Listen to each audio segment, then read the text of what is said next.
అంటే ఒక వ్యక్తి విలువ ఇవ్వడము అంటే ఆ వ్యక్తి మాటలను విని అలా ప్రవర్తించడం.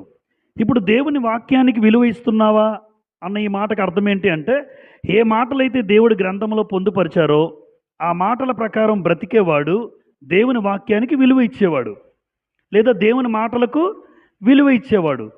అలా వాక్య ప్రకారం ప్రవర్తించిన వాడు దేవుని మాటలకు విలువ ఇవ్వలేనివాడు. చూసారా, తేలిగ్గా మనం దేవుని వాక్యానికి విని ప్రవర్తించే విధానంలో మనము దేవునికి విలువిస్తున్నామా లేదా అన్నది అర్థమైపోద్ది.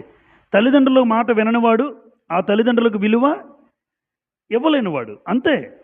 తల్లిదండ్రుల మాట వినలేదు అంటే ఆ తల్లిదండ్రులకు ఆ మాటలకు వాడు విలువ ఇవ్వలేదు.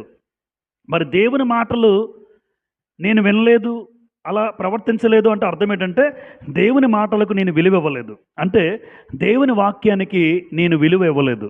ఆలోచించండి.